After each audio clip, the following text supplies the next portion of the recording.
Welcome to The Human Experience, a podcast about the stories we live out every day and the importance of championing the vulnerability and courage of the storyteller. I'm your host, Jennifer Peterkin, and it was through my own lived story of experiencing domestic violence that this podcast was created.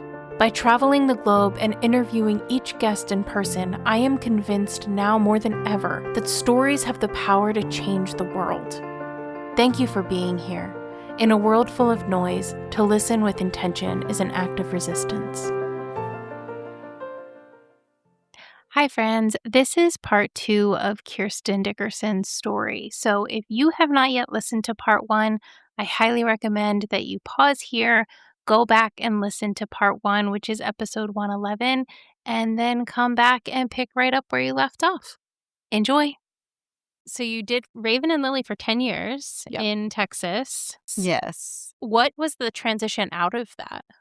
Well, I think after 10 years of being founder and CEO, Raven had actually grown a lot.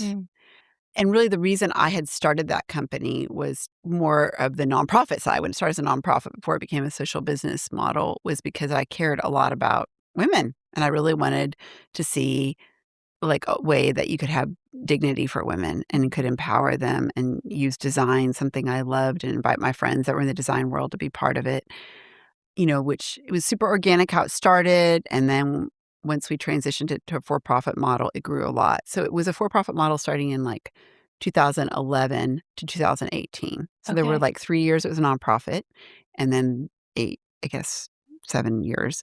It's still around, but I'm not involved since 2018. Oh, wow. And so what happened between 2011 and 18 is it just grew because it was one of the first ethical fashion companies. And I had great partners. One of my key partners was Joanna from Magnolia and Fixer Upper. So as she was taking off with her career in her first show, she would wear the jewelry. Wow. So those leather leaf earrings she used to wear and all the bags and a lot of things that she had in her first several seasons were supporting these women from Raven and Lily. So she was growing. She started selling those things. And that was just directly impacting the lives of all these women in Cool. India and in Ethiopia and other places. So it was kind of a wild ride because there were a lot of people like that. I had just a lot of great high level support of people of influence that were excited about this concept because it was more new and they loved the designs. And so they would either travel with me around the world. I had like Shay Mitchell go to India with me and Kat Sadler go to Kenya with me and just interesting people. I didn't know them. Yeah. But they had heard about what I was doing, were connected through my PR company and just came. I never paid anybody to do anything. Okay. So this was not like the traditional thing now where people pay. This was really an early stage when people were very excited about this idea of using fashion and design to support women. And they weren't necessarily looking for how they were going to monetize on it, but they were offering their support to come and add their voice. Isn't that interesting? I think things have changed a lot and shifted, but being an early adopter of it, felt a little bit more pure. Yeah. It's also before social media was so big. So like I could go and talk to hotels and things. I wasn't an influencer. We weren't using that. And I'd just be like, this is what we're doing. We're supporting women here in your country. Could you give us a good deal so that we could do a photo shoot here to support them? And I would get the best deals of anywhere we went because they cared about what we were doing. Yeah. And now that would not work because people would want to be paid or it would be like a social media or influencer thing. And it's interesting. It is. And that's not that long ago, but it's shifted quite a lot in 10 years, the whole way advertising works and marketing.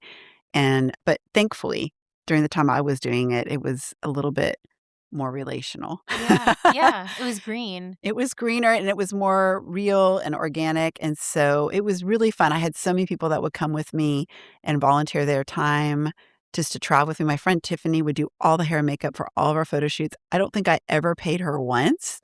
I just covered her travel costs. So she was my favorite travel buddy. Oh, isn't that that's amazing?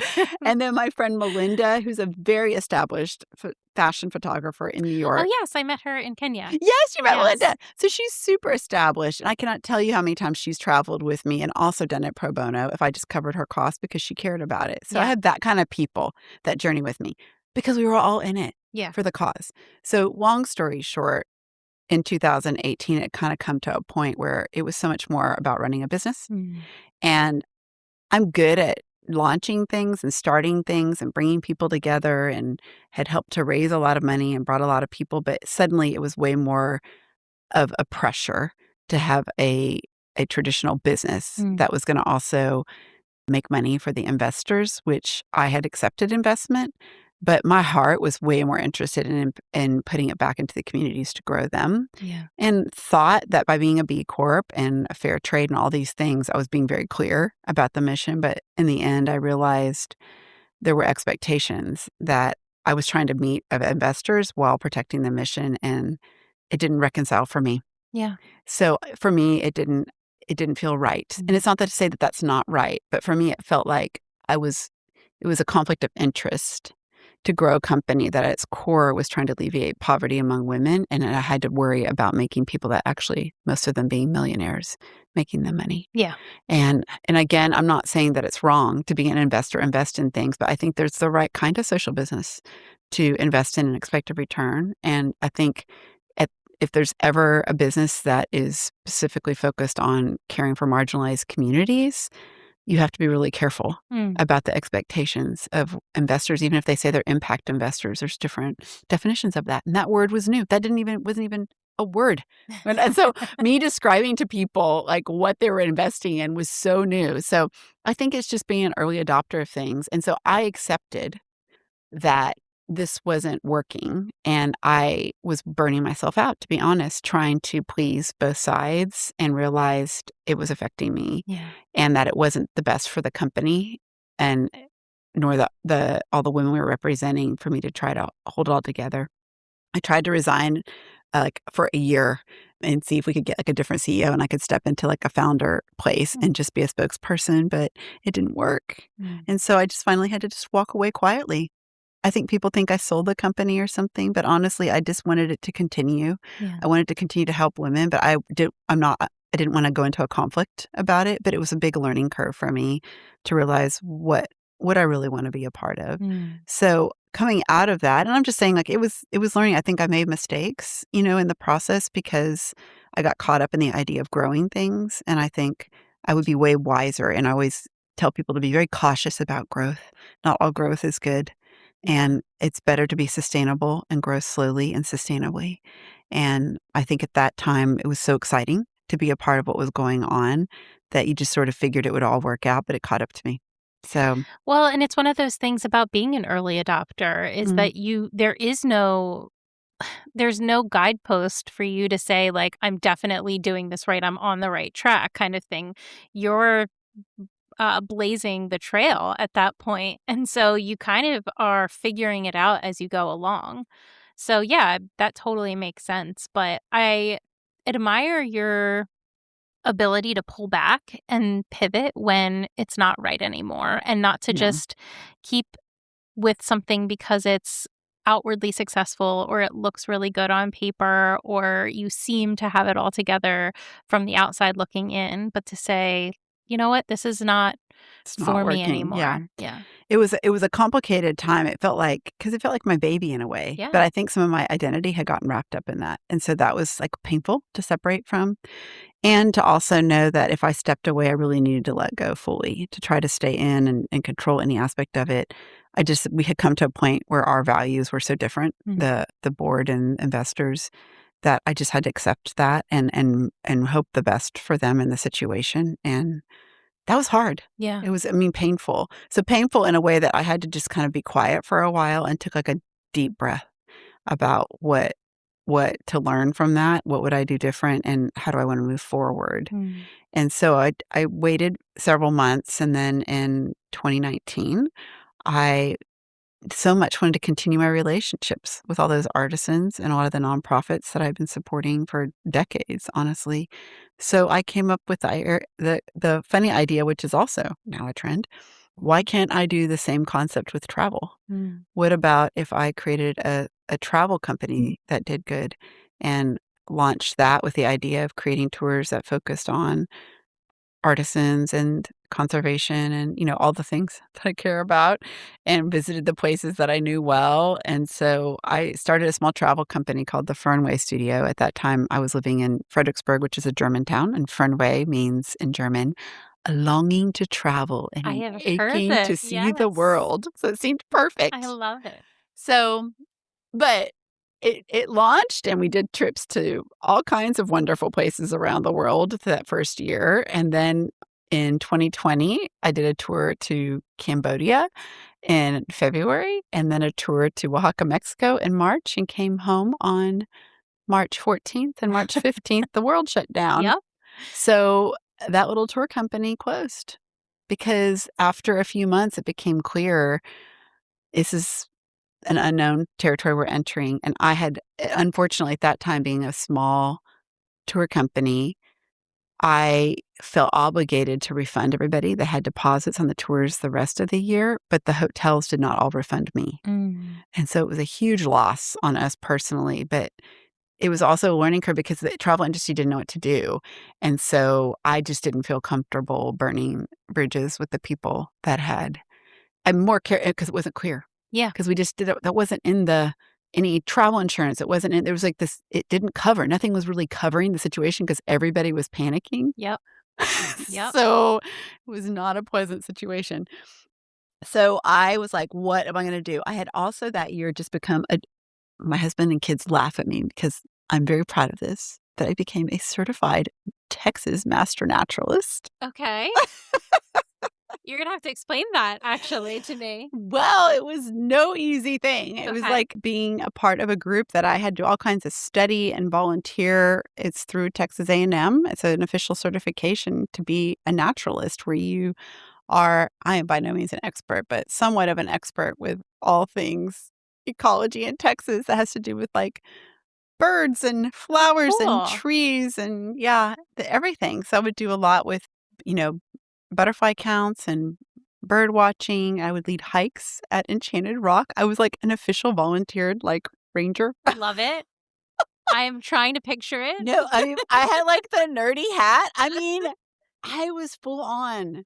I can picture you being the tour guide. I can't picture you wearing the required like uniform. I didn't wear the I still looked cute, but I totally embraced it. I loved it so much. And so I had so much fun doing that. And it's because I loved just nature so much. I love creation so much. And I wanted to know it more. And I wanted to know what I was looking at and better understand it to also share that with others. Yeah. So it's, continue. My certification is like not official right now because you have to be active every year and you have to do so many things to keep it active. So, but I loved that. But when COVID happened, there was no more volunteering either. And so that, just to bring it back to what we talked about before, is when I picked art back up. Okay. So I had done some art with my husband I mentioned with being his art director. Yes. And so he really pushed me early in our marriage to join him when he was doing a lot of music videos. So a lot of music videos early on, I did the wardrobe or the set design. I mean, I was sort of like, what do I want to do on this project? And then I would do it. So it was just like, to me, I'm like, I have no formal training, but I can do that. And so we would turn every place we lived in into a set. I'm not kidding. Super funny. So that our homes have been in a lot of music videos, but then he also would do commercials even globally. And so we got to do just a lot of really fun projects together. I got to travel with him early in our marriage and he just blew to my creativity. I just was super shy about it, and he loved working with me. So he'd always say I was his favorite art director or set designer. I love that. It's amazing really that he really, pushed you to be the best version of yourself in that. He did. Because we don't always see ourselves clearly. He did. I actually did it was like the set designer, art director for a feature film even. Wow. That we shot at our glamping retreats. We lived at a glamping retreat for a while as well. Oh my goodness. So during kind of part of our Texas era, while I had Raven and Lily, we realized we could buy land. This is coming from LA where you can't afford land. And suddenly we were like, outside Austin, east of Austin, the land is cheap. I don't think it's cheap anymore, but it was cheap then. So we bought 25 acres, which is like so much land. We called it Green Acres. Can you imagine why? Exactly, the TV show. Because did we know what we were doing? No, we did not. And yes, I was like, what's her name? Zsa Zsa Gabor or whoever was on that. I'm like, coming home, I would full on come home from hosting an event. This happened one day. I had to host an event or go to some event at Neiman Marcus or something in Austin and had on this Raven and Lily dress because I had to go to this event. And I came home and the sunset was so pretty and the grass was really long and my donkeys and alpacas were out there because we bought those off of Craigslist. Of course. Donkeys and alpacas. Of course you did. And I got on a tractor. All I did was change my boots. I kept my dress on and all my jewelry and I just got on the tractor and mowed. But it was like super fun because it was so satisfying. Everything I was doing felt like it never had a tangible close. And so something about like mowing a part of a field and having a before and after and finishing it. Yes. And you can see it. Was so satisfying. Yeah. It was so satisfying. So it was actually a way for me to come down from like stress and things like that. But we decided to do that land. We thought we would build on it. We never had enough money to build. We just sort of were like, we just bought the land. That's all we have. So we are creatives. And so we bought a 1941 Spartan mansion, which is a trailer. And it was awesome. Maybe it was a 44. So it was old. Yeah. Beautiful. Entirely wood interior, silver exterior, long. And we just bought it and renovated it and built a like surrounding the whole thing deck and then put these giant tarps above it that were like white canvas to like protect it from the sun. And it was surrounded by all these elm trees on this 25 acres and it overlooked the field where we had our 2 donkeys and our 2 alpacas. And we built a small like bathhouse for guests and put up a couple of yurts and built decks around it. Yeah. And then we had this barn that was like never finished. And so we just updated it and did an open air kitchen and this like very long table that could sit like 20 people or something. It was this long table. So we'd host all these like dinner parties. And we bought our son, because he was a young little preteen, his own Airstream. So it was basically like his room next to our Spartan. Nice. And our daughter stayed at the Spartan with us. And so it was funny. But we did that for a couple years. We glamped full time for a couple years. Oh, yeah. my word. Can you imagine? No. We went through every weather extreme that you could imagine, like near tornadoes, like these. They weren't quite tornadoes, but these sideways things. They had another name for them, but we had crazy things. And we had, lots of wild animals come on that land and all kinds of stories, which is another podcast maybe. But my love of nature increased so much because we were so vulnerable to the seasons and the weather. And I will never forget standing outside one time and feeling fall arrive. The wind came and it changed in that instant. Wow. And the leaves just started falling. It was just like this instant change of season. And I had never experienced that before, never to such a degree and I watched every season change so intimately because we were just in this tiny house. We had to spend so much time outside in the elements. Yes. And things were breaking all the time and there was always repair and all this stuff. And I'm still running this company. Brandon's still shooting films. Yeah. We're still doing crazy things. And we accidentally started a glamping retreat because Austin Monthly, I think was the magazine, came out and said, can we shoot our cover photo in front of your yurt? I don't even remember what it was for. And we were like, sure. And the next thing we know, we were like, I guess we should put contact information in there and say we have a glamping retreat because they wanted to include us in some article they were doing about like interesting places to stay. So we just kind of made it up that we had a glamping retreat. And we were the cover. And so then we were like booked all the time. Oh, my word. We were in Dwell Magazine and Apartment Therapy because it was the first one in Austin. Okay, we're always doing the first. I think there's probably 20 now, but there was none. There was only in Marfa, there was a glamping retreat, and then there was ours. And that was all that existed in Texas at the time. And so we didn't know what we were doing. Again, it was super duper funny. Like we laughed at ourselves constantly. I absolutely loved it. I think Brandon would say it was his most stressful season of life. So we may have different opinions about it. If you ever interview him, you should ask him about it. But he wrote a blog during that time. Okay. Because we had these 2 donkeys and he named them. They were 2 little boy donkeys that we found on Craigslist. And they were $20, including delivery. Oh, my word. Everything. Our philosophy was that everything at the glamping retreat had to be used. Okay. or vintage. Yep. And so those were, I guess, used donkeys. I don't know. They were off Craigslist. So they weren't wanted. And so they came with $20, including delivery. And they just came off that little trailer bucking and hee-hawing. And I was like, oh, they were fully intact. They hadn't been castrated. Yeah. But I'm like, I'm going to win those suckers over. So Brandon named them Donkey and Yodi, as in Donkey Yodi. Yeah. So Donkey and Yodi, still alive at Green Acres. They were sassy little boys. But you know what? You can win over any animal with a little bit of love and a little bit of food. Yep. And so carrots were my magic trick. Okay. And those donkeys became my little buddies. So much so that Maylee could ride them. And so much so they still will greet you if you were ever to go to Green Acres. They'll come to the fence because they expect a carrot, but they're very friendly and That's cute amazing. that way. I know. But at the time when we were trying to build fences, electric fences to keep those donkeys where they're supposed to be, my husband would be so proud because he didn't know what he was doing. And he would think that he had put up an electric fence. And he literally one time called me and said, babe, I did it. The fence is in. And in the background, as he's telling me that, I watched the donkey knock the fence up and just walk out. So he was so horrified because he'd spent the whole day. And so he started a blog to process his stress called Stories About My Ass. You look it up, make sure you get it right so you don't end up in the wrong place. But he just made fun. Like, he's funny that way. That's and amazing. we've just learned to laugh off the stress of life. And that is how he processed his stress of that season. If you would like to go read in detail about the early days at Green Acres, I think it's still there.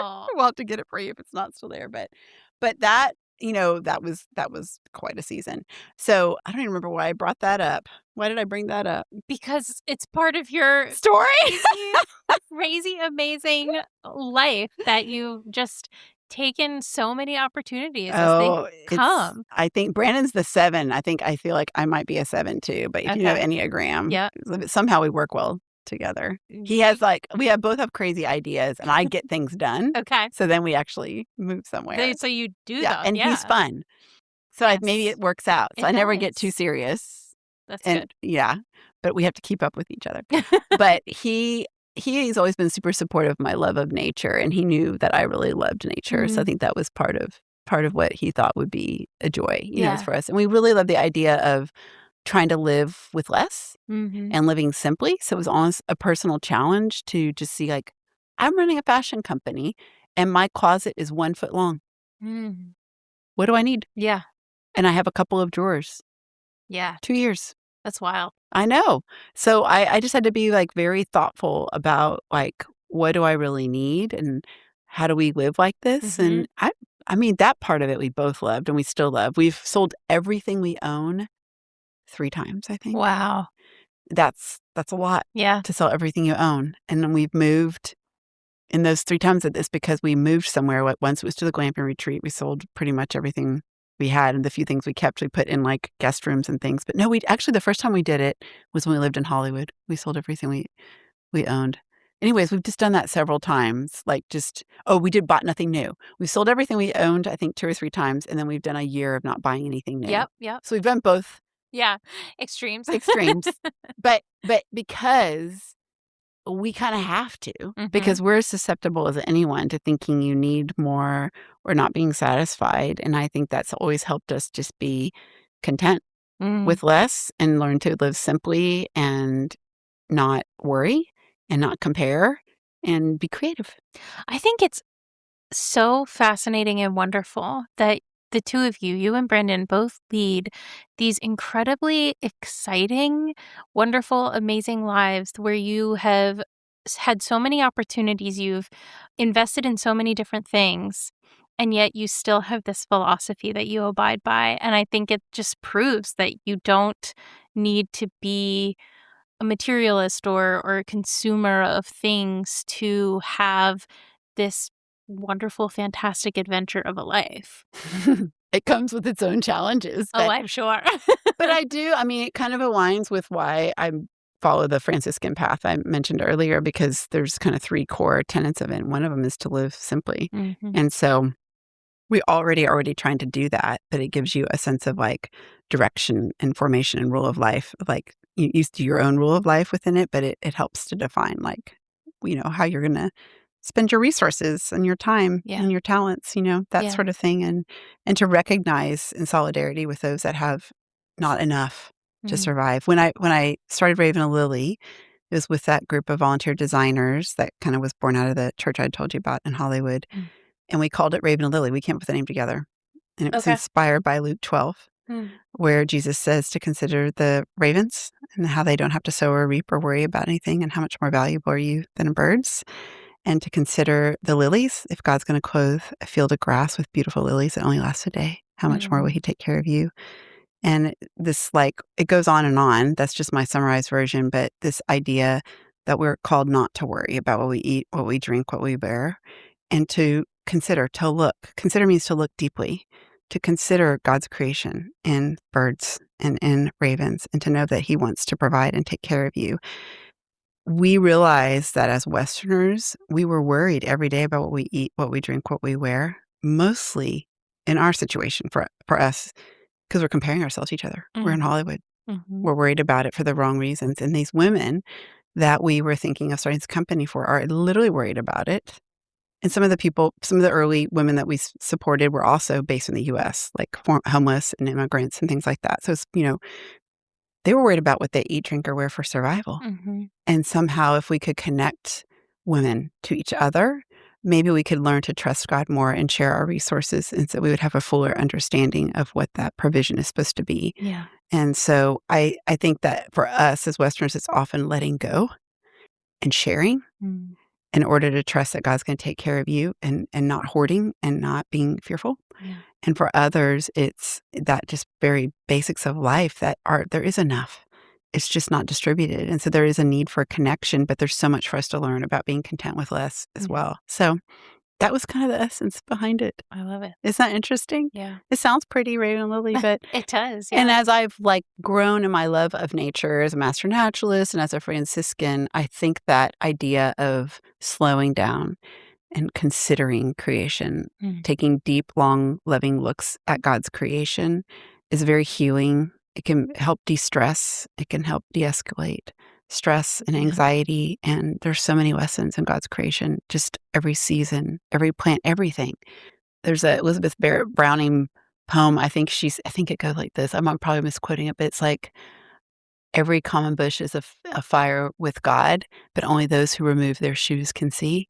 The rest of us just sit around and eat blackberries. Isn't that cute? Yeah. But I love it because it's that idea that you don't see how holy everything is. And only those that see it pause to remove their shoes, to look, to consider it, to look more closely. The rest of us are enjoying it at a much more surface level and missing the holiness of it all. That's incredible. Yeah. I love that. Yeah, me too. So. And I love, using the word holy in that context of the things. I think sometimes, especially as Western Christians, I know this is a Western Christian mindset, just a Western mindset in general, of really sanitizing our experiences with God and really making it removed from our time here on earth. Very much in we're all looking forward to not being on earth anymore, right? We're all looking forward to heaven. We're all just ready to get to heaven. And it's really this thing of, this is creation. We are creation, and it's meant to be enjoyed, and it's meant to be savored, and it's meant to be honored because it is holy, because, the Creator made it. Yeah, part of our practice is praying the Lord's Prayer every day, and it's that idea of God's kingdom being here. I think we don't realize how much it's that there is a holiness all around us and a presence of God in everything that He created. And I think, for me personally, travel has been a huge part of realizing that. Truly just being forced to step outside of my routine and my day-to-day in a way that, could just kind of shakes you up, shakes up your preconceived notions about the world. You're coming to my flora and fauna retreat in the Cotswolds. I am.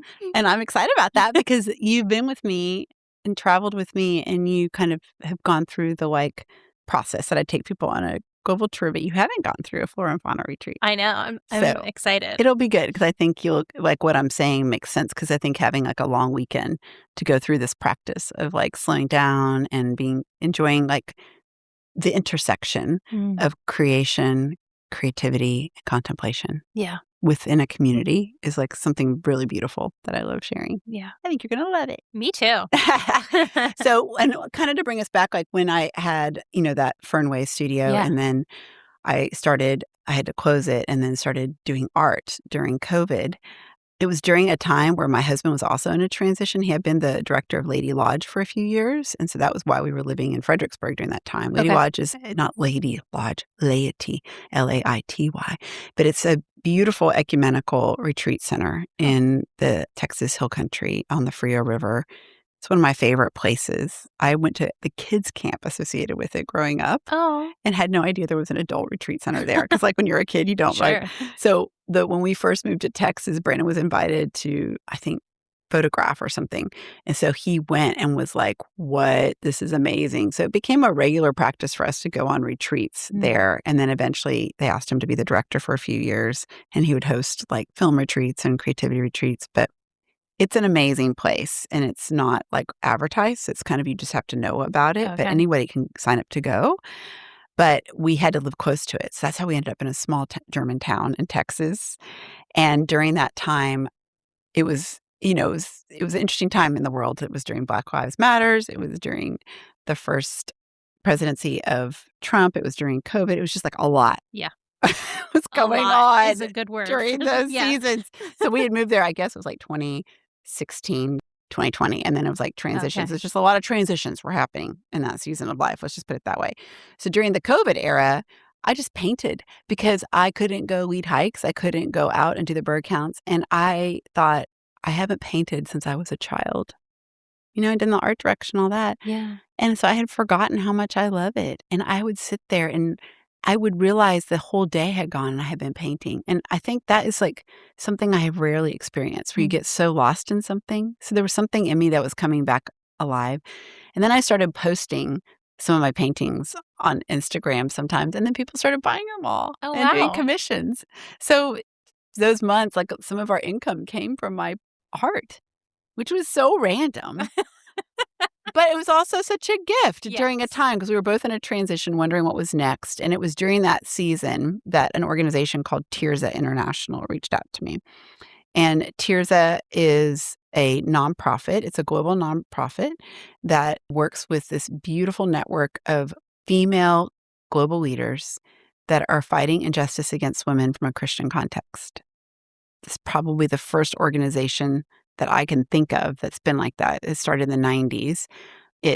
There's divisions of a lot of nonprofits and ministries that focus on women, but to have a one that's like exists for that in a global context was quite rare. And so I had been a friend of Tirza's for many years from our LA days. Actually, when I started Raven Lily as a nonprofit, it was in partnership with them.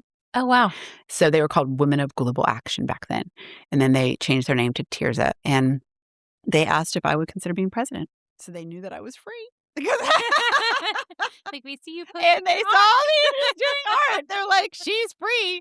And so I said yes. I mean, after a long interview process. And so I stepped into that position in the summer of 2020, which was a strange time to step into such a big position.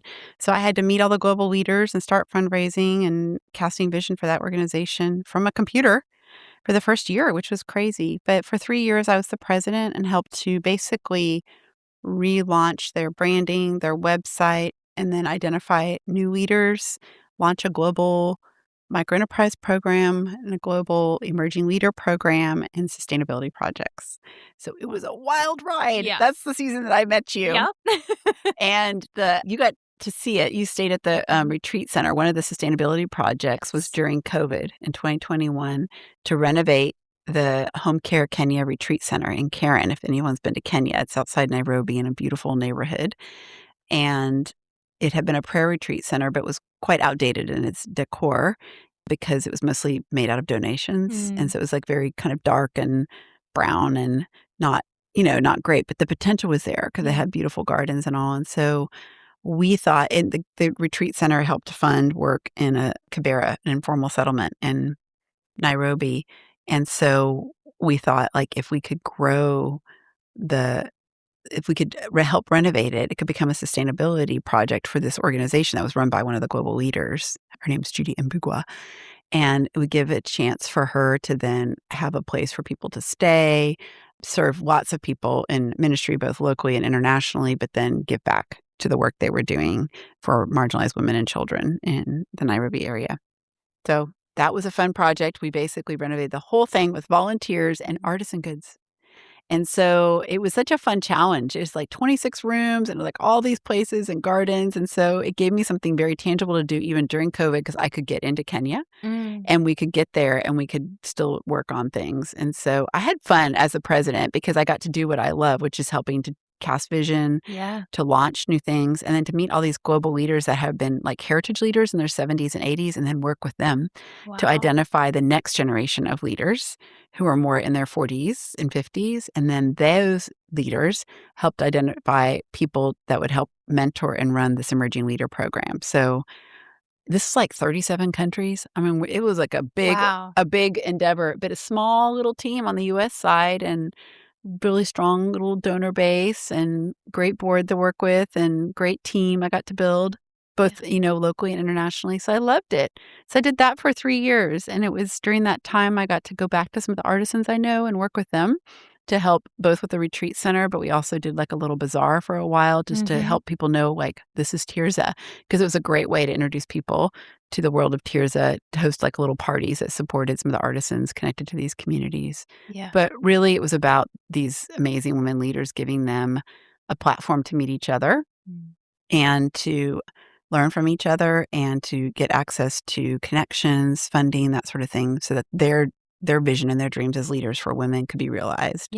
And so I love that. I think more than anything now, this idea of partnership and it not everything having to be led by an outsider or a Westerner, but really coming alongside local leaders and just being their cheerleaders and partners to see what God's put on their heart realized, and sometimes just helping to make those bridges and connections that need to happen to go from point A to B. So absolutely, that was a fun job during that time, and it was during that time we moved to Portugal. So we went from Fredericksburg, Texas to Lisbon, Portugal. And when did you actually move to Portugal? September 2021. Okay. And so we've been living overseas for over 4 years. And we moved to Lisbon our first 6 months during the visa process, and it was still COVID. Yes. Love Lisbon. Crazy how popular Lisbon's gotten in the last few years. So it was wild to see Portugal also blow up while we were there. It was wild. So my husband's a surfer. During this time that we moved there, I'm there because I have to now start going as COVID's lifting to Africa and Asia all the time. And I was not wanting to go across that ocean every time. And so the idea was to get closer in the time zone, both for travel and all my calls with global leaders. And my team was in the States. But when you were in the western point of Europe, you could talk to the one side of the world in the morning and the other side of the world in the afternoon and still have like a decent schedule. So that was what I did. And it was challenging, but logistically we worked it out. And loved living in Portugal. It was a super charming country. We only lived in Lisbon 6 months, but because my husband's a surfer, we discovered the Azores Islands. And if you don't know what those are, you need to look it up. It's an archipelago of 9 islands in the middle of the Atlantic. It's part of Portugal. No, you cannot take a boat there. It's like a 2.5-hour plane ride from Lisbon. It's literally probably the most remote location you could choose to live in. But it's a surfer's heaven. And we lived like in the middle of the island. And so within 8 minutes, he could go to the North Shore and 12 minutes, he could go to the South Shore. And so depending on the winds and the weather, he could pick where he wanted to surf. And he was working on his MFA during the time. Isn't that funny? Awesome. And so he was like surfing, working on his MFA and writing a screenplay while I was running this global organization from my computer in the middle of the Atlantic. Casual. I know. So casual. Yeah. So it was great. We loved living there. That was a wild ride. Yeah. And then you eventually left Tirza. I did. So after 3 years, I think because of what I learned from my time at Raven and Lily, I was very alert and aware of what I'm good at. And I'm really good at helping to launch things, breathe life into things, getting things off the ground and starting new projects. And I could tell that nothing new needed to be started, what Tirza needed was somebody to manage and bring roots and to just strengthen it all and raise money. And I had been raising money like crazy for 3 years, and I could tell I'm going to burn out. Yep. And I think part of it is just knowing, like, because it requires so much to do what you do. And at that time, the organization just wasn't at a place where it could have salary for 2 leaders. So it just became clear that I needed to step out to make room for the next president that would have skills different than mine, that would be really good at strengthening the organization, especially with the donor base and the U.S. side and that sort of thing. I was more keen in working with the global part of it all. And so I resigned after 3 years, and they have a new president now who's wonderful and doing things. The organization and all those programs are continuing, some in different ways, but still continuing. And I still stay in touch with all those leaders, so that was great. Awesome. But my husband and I, during that time, as I was feeling like it was time to step out, had also been asked by some friends in Portugal if we would consider, because they knew that we were heading towards a place of transition, if we would consider coming back to the mainland of Portugal, but this time to the north, to help them renovate a retreat center. Because they knew my husband had been the director of Lady Lodge. I had renovated a retreat center in Kenya, and we had owned our own glamping retreat. So we do have a funny resume when it comes to retreat centers. Yeah. Even though that's never been like our calling card, it's there. I feel like that applies to so many of the things that you guys do. You're like, oh yeah, Kirsten and Brandon could do that. There's a lot of, I think it's what happens when you have two creatives together. It just happens. Yep. So it was really, I was following Brandon's lead, to be honest, on this. And I think there was our friend Marta, who she and her family had moved there in 2019, right before COVID. And then her husband ended up with cancer. And so he passed away, and she was there with our 2 teens. And when COVID lifted, people just started coming.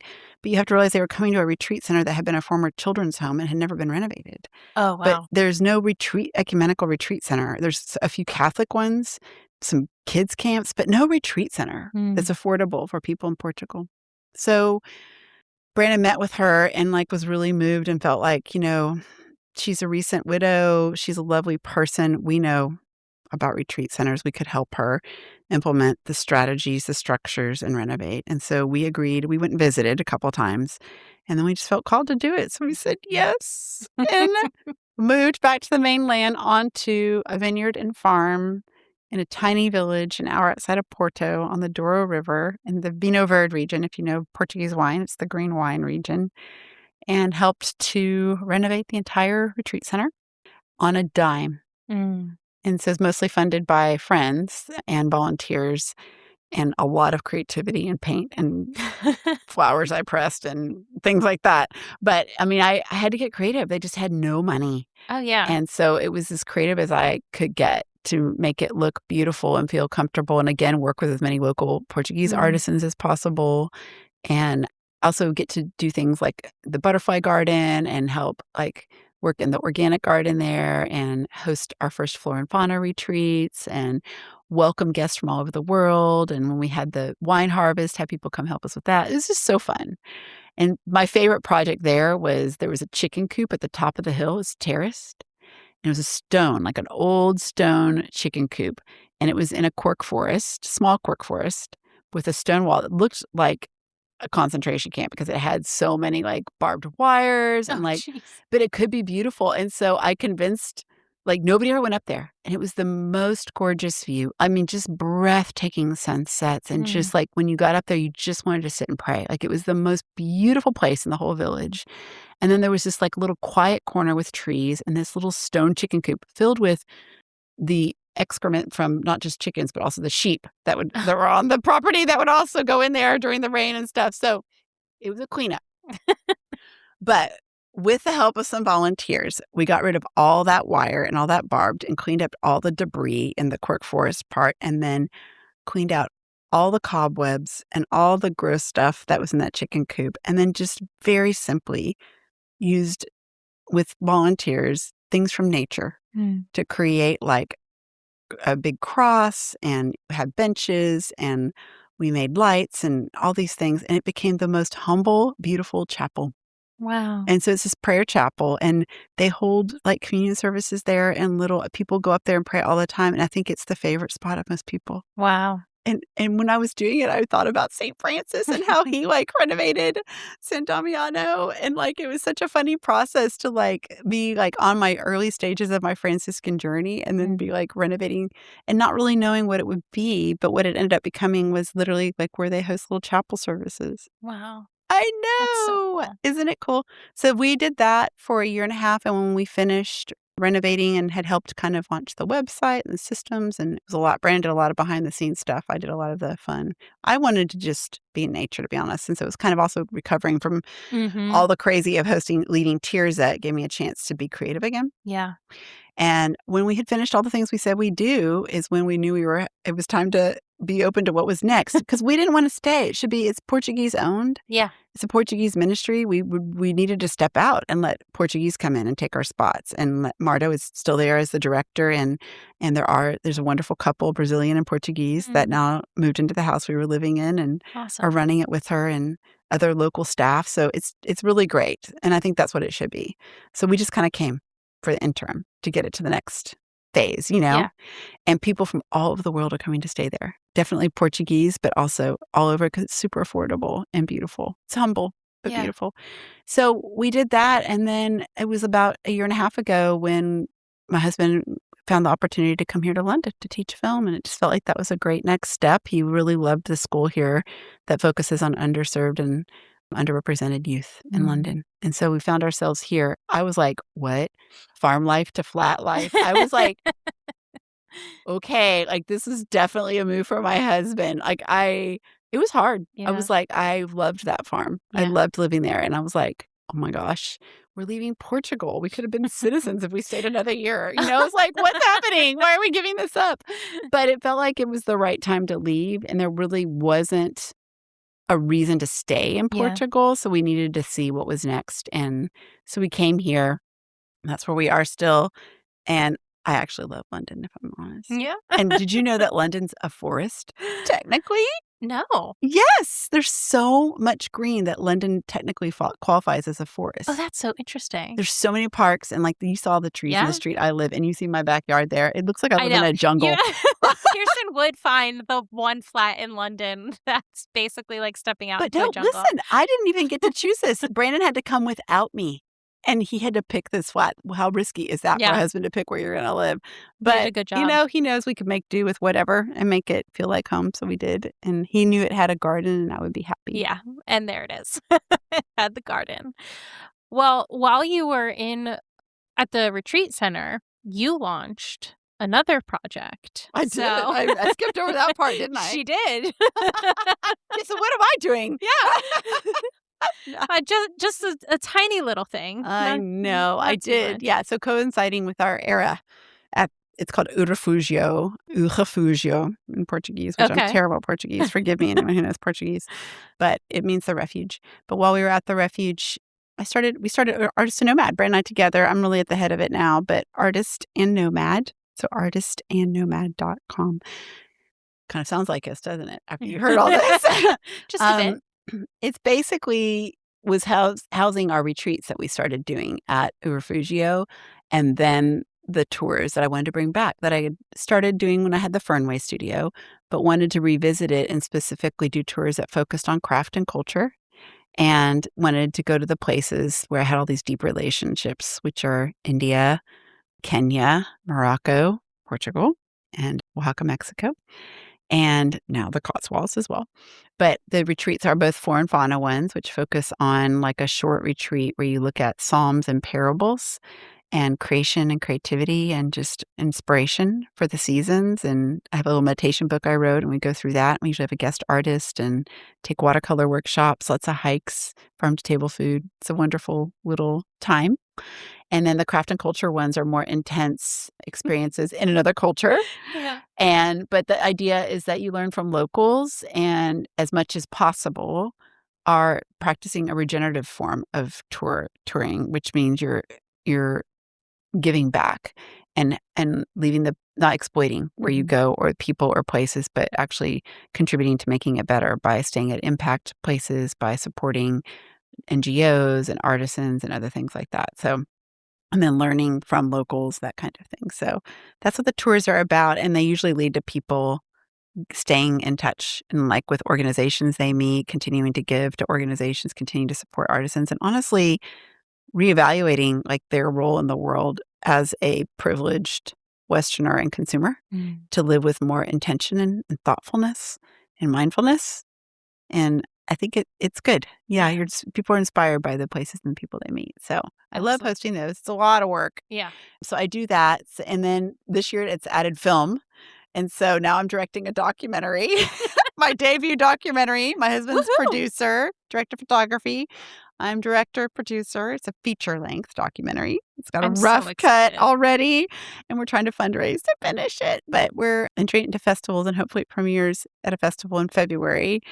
So it was getting close. Yeah. It's called Handmade Future, and it goes to 6 countries and follows craft with 9 different artisan groups in 6 countries. And you, first of all, discover the beauty of craft and the communities and people surrounding it, the artisans, and get a real insider look at all these places. You go from the high Atlas Mountains with weavers to Nairobi to a bustling artisan workshop out to the bush where we literally were being chased by elephants to work with basket artisans, to India where we spent time with marble inlay artisans that date back to the Taj Mahal, to Bagru, which is a block printing community. It's been there for 500 years, and we follow some of the, traditions around that.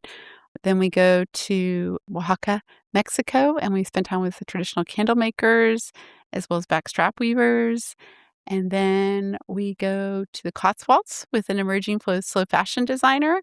And then finally to Kentucky with an Appalachian brew maker. Oh, cool. Yes. So it's a wide variety of artisans. I love it. And you follow their craft. And then you also learn about the challenges artisans and craftspeople are facing, which are very complex. Market access, it's middleman, it's all this fast and mass production is deeply impacting artisan communities. And next generations are not learning craft for a lot of these reasons, which means globally, craft is disappearing. Yeah. And I think when I started seeing that after my decades, I thought I need to document first the beauty of these stories and the people and the places and the importance of the heritage and the culture that craft carries. And what is going to happen if it disappears? The world becomes like soulless, the same. All of a sudden, everything's going to look the same and mass-produced or imitations of traditions. Yeah. And nobody wants that. But there's the last generation of people in their 70s and 80s, and nobody learned.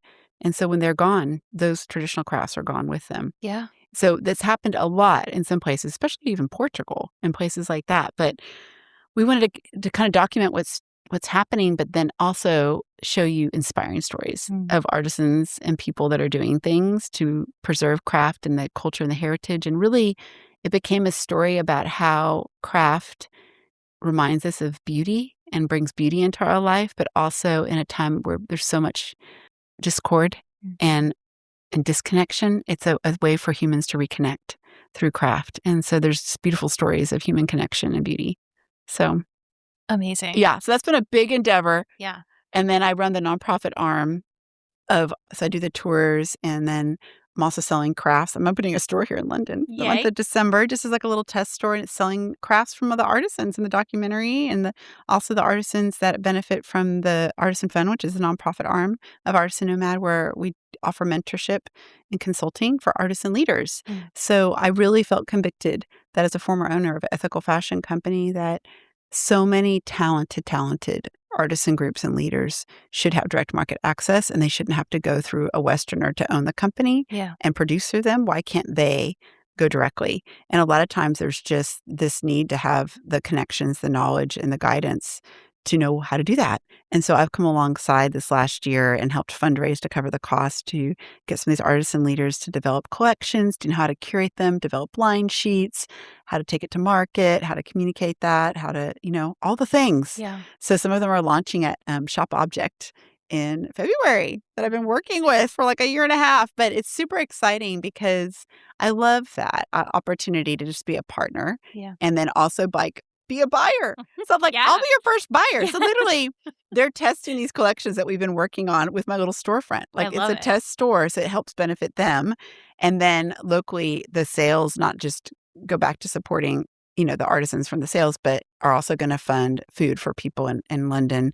The area of London I live in has a lot of diversity, which I love, but a lot of people that have food insecurity. And so there's a feeding program that I love that it will help fund that. So cool. Yeah. I love it so Artisan Nomad circles around artisans and regenerative travel, design, and film is basically what it is. Yes. In a nutshell. Perfect. Yeah.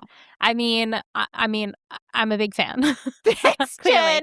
But I just, when I went on my first trip with you, which I say Kenya, but Kenya was just the little taste. My first real official trip with you was Morocco, where I had fully signed up and I knew exactly what I was getting into. I wasn't new to travel at that point. I had done some fair share of travel and solo travel as well. But I think a lot of us don't realize just how much richness is out there, even within the context of travel, because I think travel itself is a rich experience. And so I think, especially as Westerners, we have this idea in our head that to go to some of these places, you either go really high end and you spend a lot of money to get a resort type of experience that's not owned by locals, but you have a nice, beautiful time, or you spend a lot less money, but you're unsafe, or you're in these really terrible conditions, or it's just not comfortable, whatever. Or it's like a mission trip. Yeah, Traditional mission trip. exactly. And what you have introduced me personally to, and something I get so excited about when I talk about what you guys do, is how incredibly beautiful your trips are. And there's so much meaning to it, but they are beautiful. And the places that we've stayed are gorgeous. And there's nothing uncomfortable about them, but it's local and it's rich and there's so much history there. There's so much culture there. So I love what you're doing, not least of which because you're showing people that you can do this the right way. You can do this well. You can do this regeneratively. You can do this sustainably. You can support people in their own country, and you don't have to sacrifice your time. It's still fun. Yeah, and amazing. it's still fun. It's still beautiful.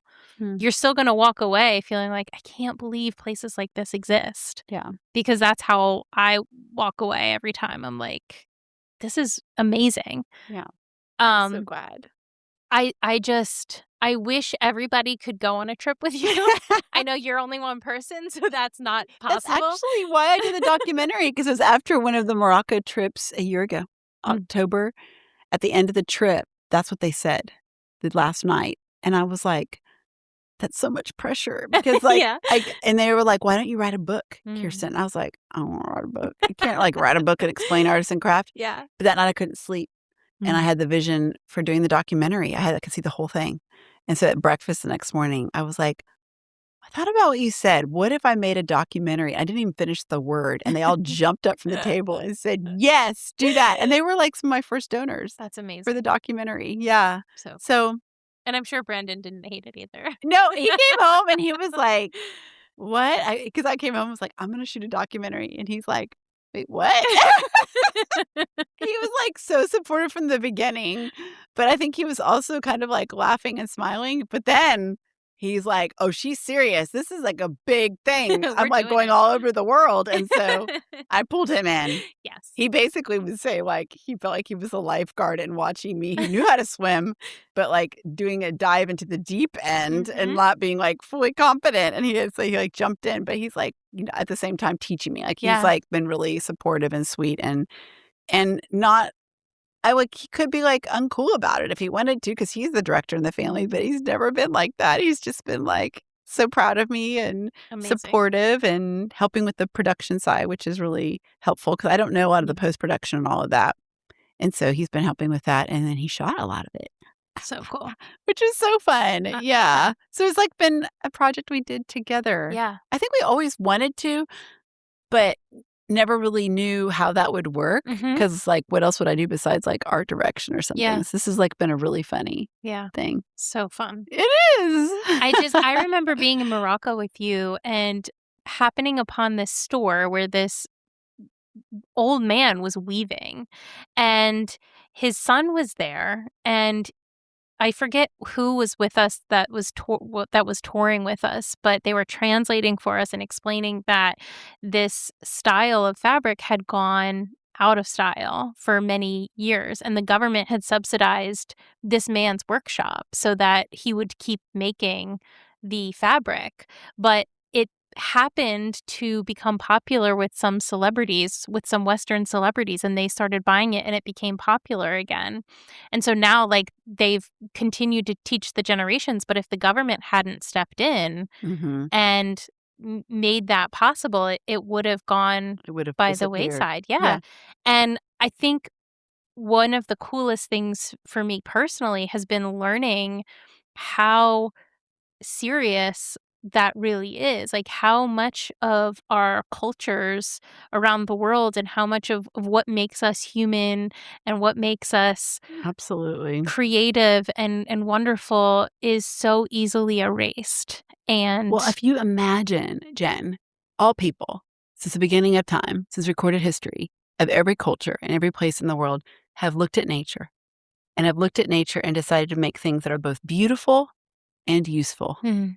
That's craft. Yeah. And that's what was applied to architecture. Everything that was built was done with such integrity and like artistry. All until recently, all the way up until the early 1900s still. It like once mass kind of kicked in, it started changing. Yeah. But craft was even a part of architecture, Sure. much, much more so.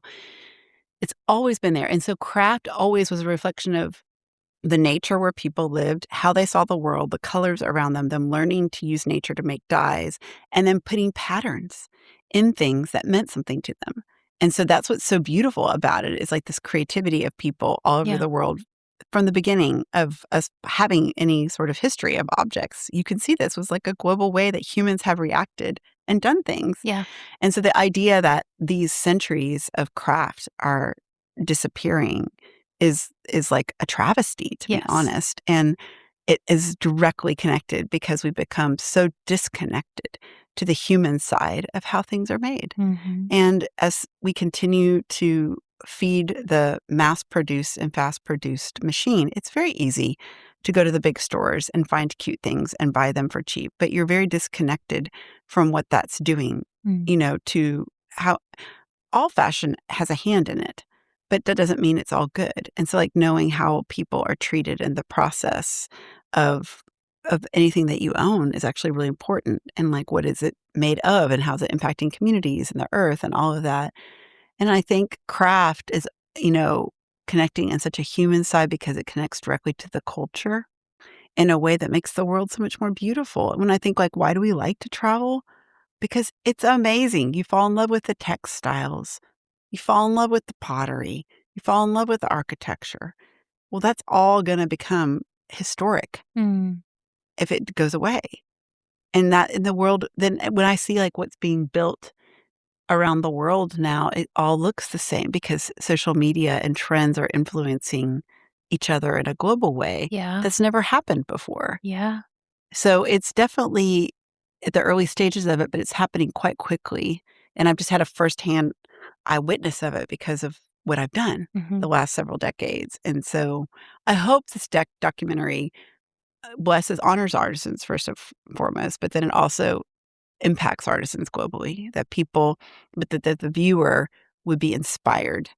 I don't have an agenda for what the viewer should do or respond, but I hope somehow it inspires people to something that to live more intentionally or more Yeah. thoughtfully or more with more appreciation and all that for artisans as well as our role in the world and Mm. what's happening and how we can live in a more intentional way that creates more sustainability and beauty. So, I mean, there are some quotes in that film that I'm like when I remember interviewing people and I started crying, but, like, people would say things like, "The future is handmade." That's why I came up with that name, and Mm. that artisans can change the world, and hearing people believe that, like, on that side, like, what's going on was, like, super inspiring to me. So I hope it inspires people when they see the film. Yeah.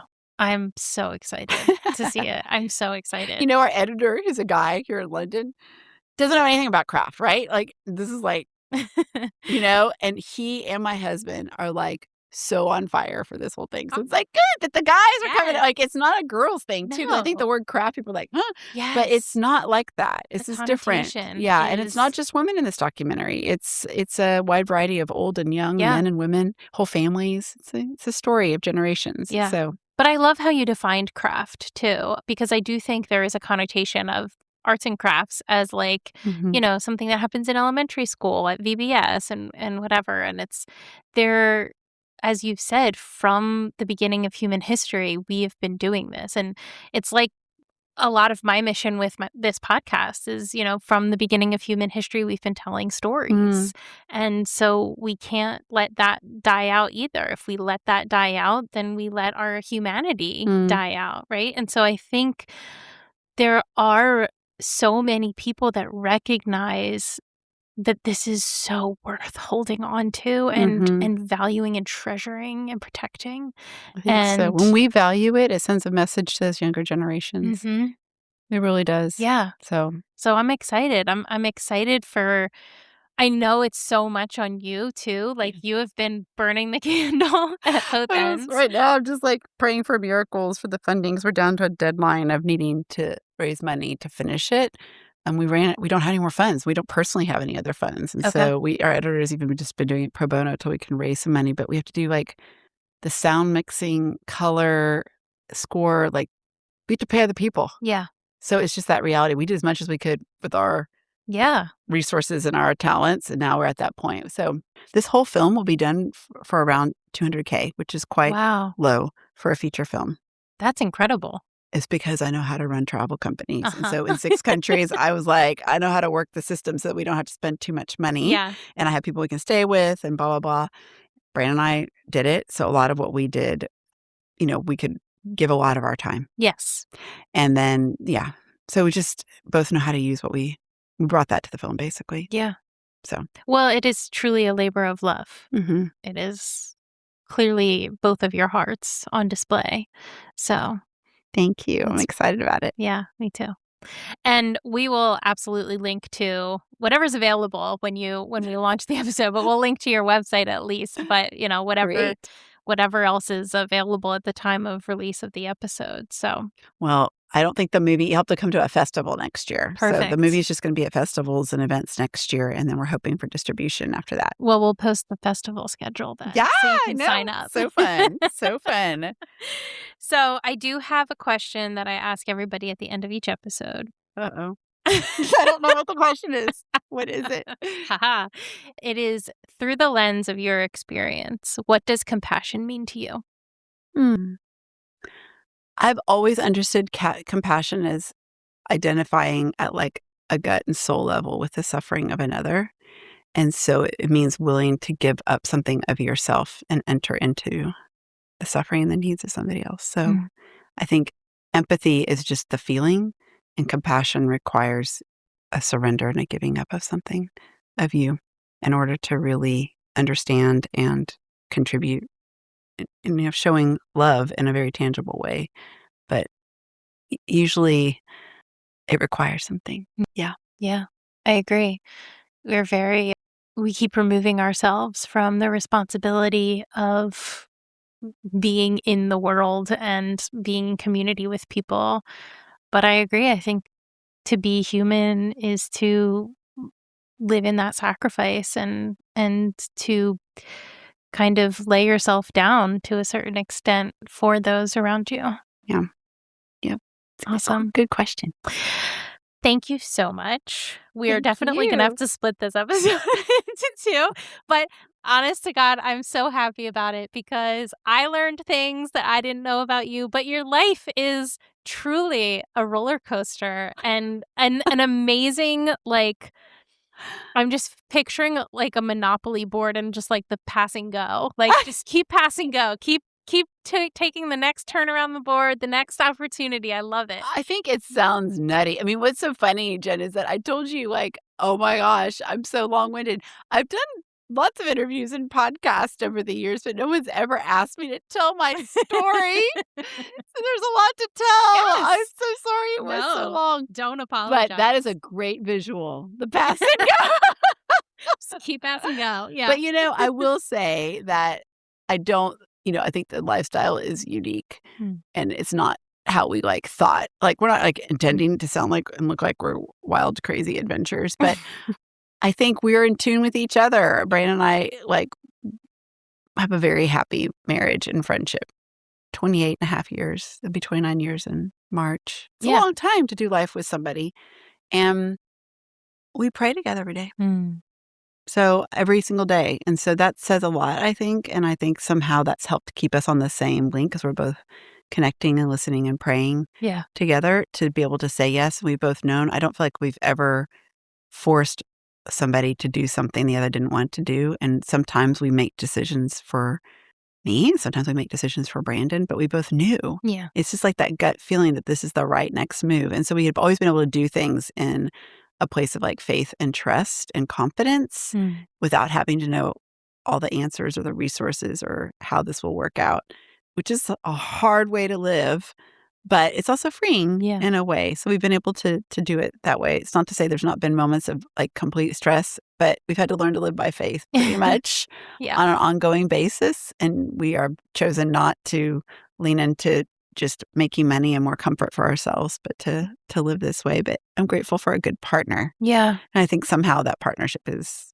why we're able to do this. Listen, I'm going to be honest. The two of you give me hope because there's a lot out there and it's hard to see sometimes. But I look at you two and the friendship that you have and just how excited you are for each other to succeed and what success means to both of you and how you kind of are rewriting what it means to be successful and to live well. So, yeah, there's a lot of hope in that. Thanks, Jen. Thank you for wanting to talk today. Of course. Capture all these crazy stories. I love it. I'm so glad it's down for posterity. We have Kirsten's story. Thank you, Jen. So when Kirsten and I recorded this episode last fall in her flat in London, a lot was different. She was still living abroad and they were still raising funding for their film, Handmade Future. I am so excited to announce, though, that the feature-length documentary has been finished. All of the funding was raised, and they are screening it all this year across the U.S. So if you're interested in finding out if a showing is happening near you, go ahead and visit their website, linked in the show notes, to find out. Thank you for listening to The Human Experience. Everyone has a story, and I'd love to hear yours. So be sure to check out the show notes for more information about how to stay in touch. Do good and love well.